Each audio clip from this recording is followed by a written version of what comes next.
নমস্কার বন্ধুরা, আজ আমি দেখাচ্ছি যে শিবাঙ্গীকে কিভাবে আমরা টামি টাইম দিই।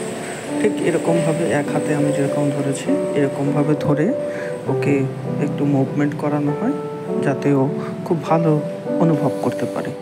আবার দেখুন এরকমভাবে হালকা হালকা দোলাতে থাকুন, হালকা নিয়ে এরকমভাবে ওকে মুভমেন্ট করে ওপর নিচে বা সাইডে, খুব জোরে নয়, আস্তে আস্তে ধীরে ধীরে। তারপর এইভাবে বসিয়ে সামনে একটা হাত দিয়ে পিছনে হাত দিয়ে ওর ঠিক বেলিটা, পেটটা আমার পায়ের ওপরে আমি রেখেছি, দিয়ে দেখুন ও কিন্তু বেশ কমফোর্টেবল ফিল করছে, বেশ ভালোই লাগছে, বোঝা যাচ্ছে। তারপর দেখুন আমি আর পিঠে আস্তে আস্তে ট্যাপ করছি, এতেও বেশ প্লেফুল একটা মুডে রয়েছে। এই দেখুন সামনে থেকে দেখাচ্ছি আমি, এই দেখুন, ঠিক আছে, যে বোরিং ভাবটা, কষ্টের ভাব এরকম কিছু কিন্তু নেই।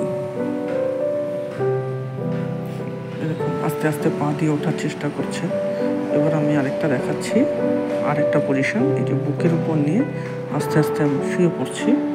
এরকমভাবে দেখুন আমার বেলির সাথে ওর বেলির টাচ রয়েছে, আর এরকমভাবে ওকে ট্যাপ করলে ও কিন্তু আস্তে আস্তে ওঠার চেষ্টা করে। এতে কী হয়, ওর ঘাড়ও যেমন শক্ত হয় তেমন পেশির গঠন ভালো হয় বলে বিশেষজ্ঞরা জানান। সেই জন্য বেশিরভাগ বিশেষজ্ঞ টামি টাইম দেওয়ার জন্য বিশেষভাবে বলেন। দেখুন এরকমভাবে ও কমফোর্টেবল ফিল করছে এবং একটা প্লেফুল মোডে রয়েছে।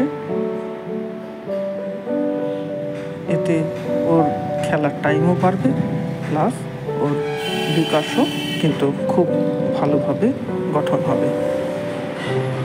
দেখুন ও খুব সুন্দরভাবে রেস্ট নিচ্ছে। এই দেখুন সামনে দিয়ে দেখাচ্ছি, এই দেখুন এরকম ঘাটটা আস্তে আস্তে তোলার চেষ্টা করছে, আস্তে আস্তে তুলছে, মুভমেন্ট করছে ঘাড়। দেখুন এরকম হাত দিয়ে মুঠ করে প্রেশার দিয়ে, হাতের মুঠোটা প্রেশার দিয়ে এরকম মাথাটা তুলে কিন্তু মুভমেন্ট করছে।